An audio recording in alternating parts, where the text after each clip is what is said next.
I'm really genuinely excited to be bringing you this video today. This is a preview of the latest revision of the Caselabs SMA8. It's been out for many years, popularised by Jay's 2 cents, Skunkworks build, hasn't really had any changes at all in all of the time it's been out, and they've just released the major new version, Revision A. Let's get into it. So this, in my very humble opinion, is just about the best PC case that you can buy. I've been through many over the years, and every time I've bought a case, I've genuinely thought I'm going to build multiple builds and I'm going to upgrade. I'm going to have this case for some period of time, and that's never been true. Every time I've built a new PC, I've always bought a new case. That is, until I bought the SMA8. If you've been following my channel for a while, you'll know that this is the second total build that I've had in this case, but it's been through many different variations and revisions over the years.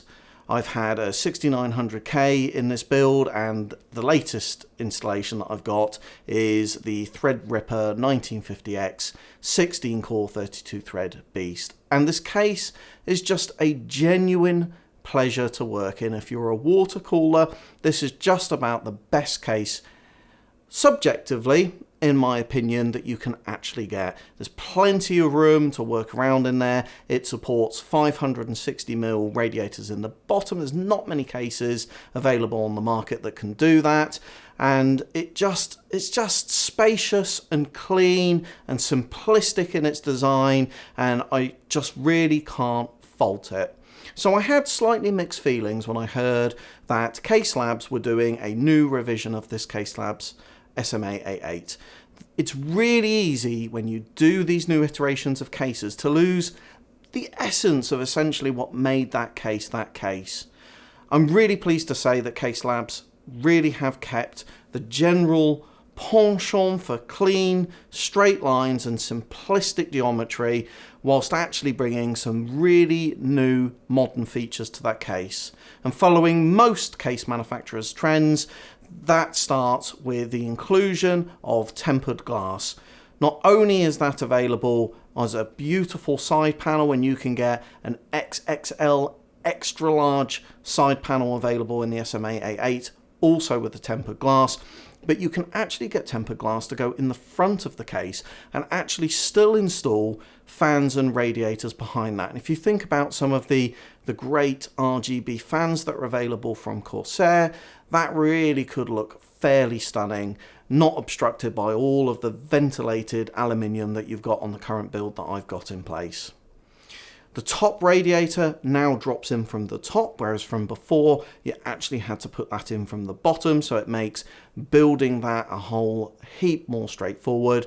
I actually didn't have anybody to help me when I built mine, and it is actually quite tricky holding a 480mm rad in the top whilst you start to tighten screws down.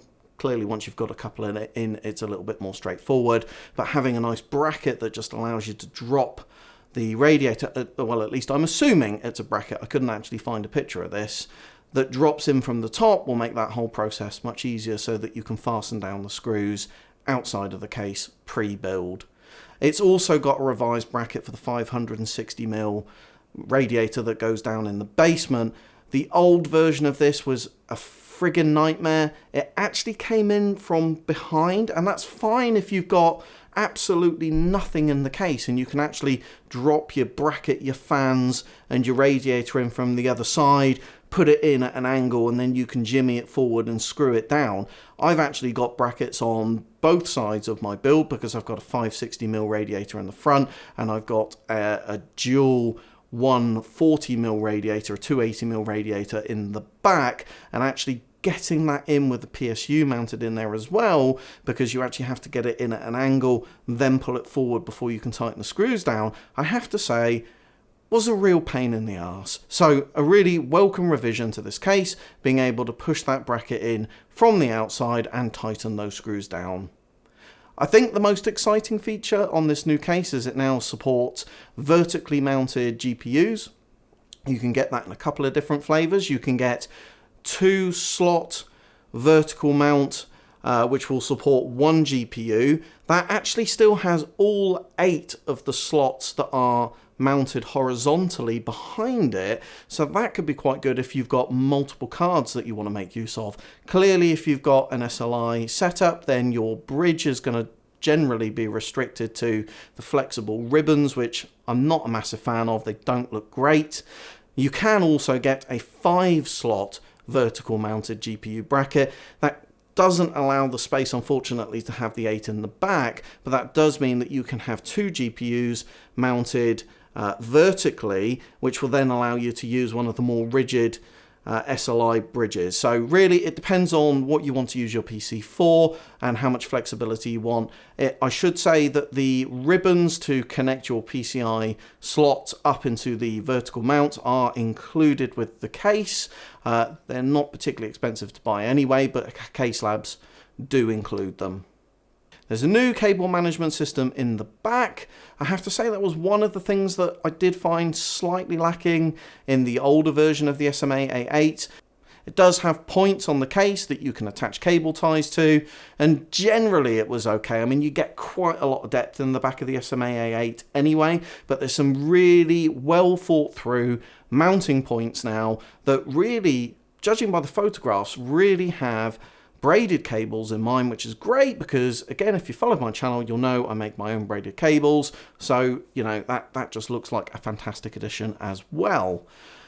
They've also included a double wide reservoir mount. Now, all of the SMA8s come with a separate plate that you can attach into the case to mount your reservoir on. That was only single wide, and you only have to look at a couple of photos for the SMA8 to very quickly conclude that most people buy this case because they want to put 2 water cooling loops in there, and they typically have 2 reservoirs mounted to the right hand side for a standard orientation build, the left hand side for the reverse orientation, 2 reservoirs mounted to the side of the motherboard, one for the GPU loop and one for the CPU loop. Typically what that's meant is that most people haven't bothered with the mounting plate, much like I did, and just mounted that straight to the aluminium backplate itself. So it's nice again to see the inclusion of that, and that's really great evidence of Caselabs paying attention to the way that their customers are using their cases and making revisions that support that use case. They've also included some LED mounting rails. They don't include the LED strips themselves, so you've got the flexibility to choose whatever brand and strip suits you. I have to say I didn't find it particularly difficult mounting in the SMA8, so I'm not entirely sure why they've added that in.